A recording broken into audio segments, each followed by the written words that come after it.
Bonjour chers élèves de seconde, donc là je vous revois pour vous expliquer comment donc s'est forgé l'État moderne, ce qui nous permet de fonctionner aujourd'hui. On voit un petit retour de l'État d'ailleurs en ce moment. Mais par contre là on va parler d'administration.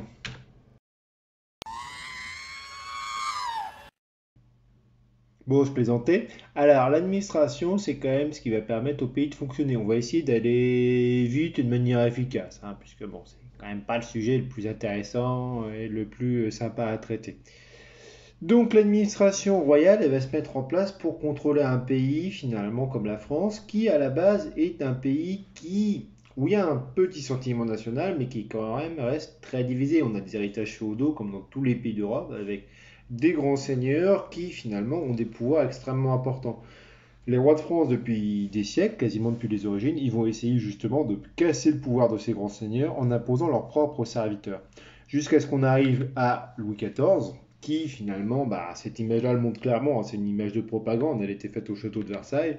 On voit Louis XIV assis, au bout de la table, avec ses conseillers debout, certains assis pour les plus importants qui sont tous vêtus en noir de manière humble et qui lui soumettent leurs opinions et écoutent l'ordre du roi, puisqu'effectivement on voit bien que c'est le roi qui décide tout. Ça, c'est quelque chose qui va se mettre en place peu à peu et de manière progressive. L'une des plus grandes marques de la France en termes d'État, c'est ce qu'on appelle la centralisation. Et la centralisation, ça va se faire notamment avec, par exemple, l'usage du français. Vu que la France est l'un des premiers pays à dire que sa langue officielle ne va plus être le latin pour tout ce qui est papier administratif, mais ça va être le français, avec l'ordonnance de Villers-Cotterêts en 1539. Donc là, c'est de François Ier. C'est le document 4 page 161. Article 51. Sera tenu registre pour preuve des baptêmes, lesquels contiendront le temps et l'heure de la naissance et dont l'extrait servira à prouver le temps de la majorité ou de la minorité et fera pleine fois à cette fin.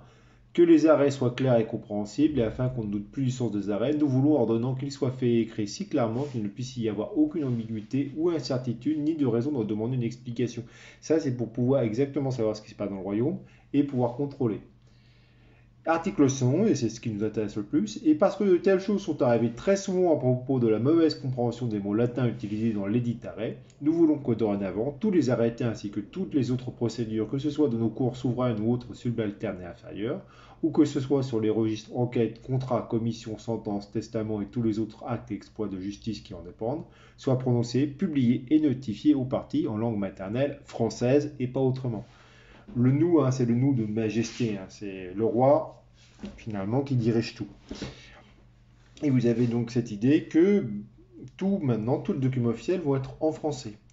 Ça va contribuer à l'unification du pays, puisque quelque part, on va avoir le français écrit qui va peu à peu s'imposer comme la langue de tous, ce qui n'était pas gagné au départ, puisqu'il y avait plein de patois, voire même des langues différentes, hein. Le breton, le corse étant un peu les dernières survivants finalement de ces langues régionales. Alors, les rois, ils vont pas agir tout seuls. En fait, on va avoir une succession de ministres, de principaux ministres qui vont avoir de l'importance, secondant le roi de manière efficace. Donc, dans les plus connus, on a Sully, qui va être le principal ministre d'Henri IV, donc qui vit entre 1459 et 1641. À la base, c'est son ministre de la Finance, mais c'est clairement son bras droit. Le cardinal de Richelieu, qui va être le principal de ministre de Louis XIII, on en avait déjà parlé, hein, c'est le prince rouge, c'est le méchant des trois mousquetaires, c'est un très très grand homme d'État qui va être le partenaire du roi et qui va être extrêmement efficace et dur finalement dans la gestion des affaires du royaume. Et enfin le cardinal de Mazarin, qui est le principal ministre de Louis XIV, en sachant qu'il y a une petite spécificité, Mazarin c'était le protégé de Richelieu, et Mazarin, c'est aussi effectivement une sorte de père adoptif pour Louis XIV, hein, puisque effectivement, quand Louis XIV devient roi, il n'a que 5 ans, et c'est sa mère, donc la reine Anne d'Autriche, qui va gouverner le pays avec l'aide du cardinal de Mazarin. Mazarin, il va jouer un petit peu ce rôle finalement de Premier ministre, et c'est à sa mort en 1661 que Louis XIV va estimer qu'il n'a pas besoin de Premier ministre. Même si, bon, Dans la réalité, c'est un peu de la propagande puisqu'il va s'appuyer quand même beaucoup sur un certain nombre de ministres extrêmement importants. C'est juste qu'il va faire exprès de ne pas nommer de principal ministre pour signifier clairement que c'est lui qui commande, à présent qu'il n'en a pas besoin. Alors, évidemment, on ne peut pas gouverner qu'avec deux têtes dans un pays comme la France. Ça reste trop grand et en plus, en plus, finalement, on a aussi le problème des transports, c'est un peu long. Il faut aussi des relais. Ces relais, ça va être les intendants. Alors d'abord, on avait les officiers, finalement, donc ce corps des officiers, et ensuite, on aura le corps des intendants qu'on vous demandera de retenir. Le corps des intendants, c'est finalement Louis XIV qui va largement le développer.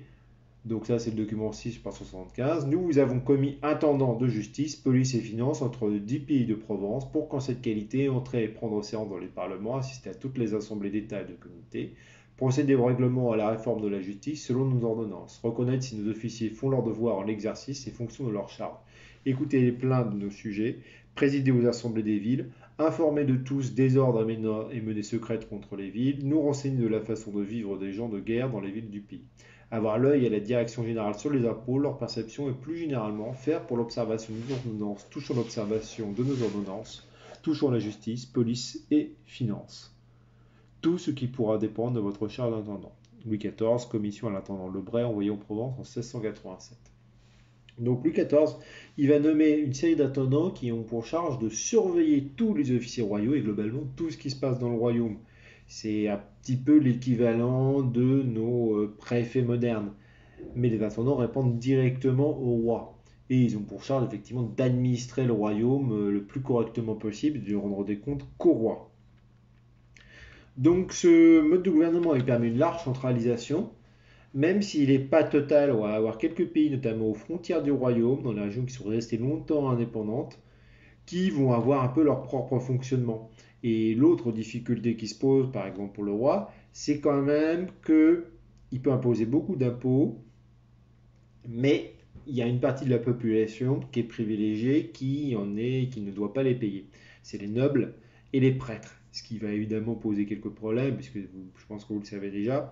C'est reparti cette situation d'avoir une partie de la population privilégiée qui est la plus riche souvent, et l'autre partie qui travaille beaucoup plus, qui elle paye beaucoup d'impôts, qui va poser problème et amener finalement à la Révolution française.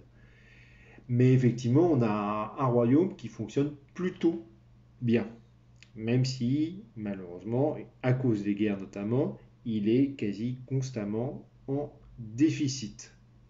Et l'autre manière évidemment de répondre à ce déficit, ça va être de développer le commerce et c'est ce qu'on fera la prochaine fois. Merci de m'avoir écouté. À la prochaine.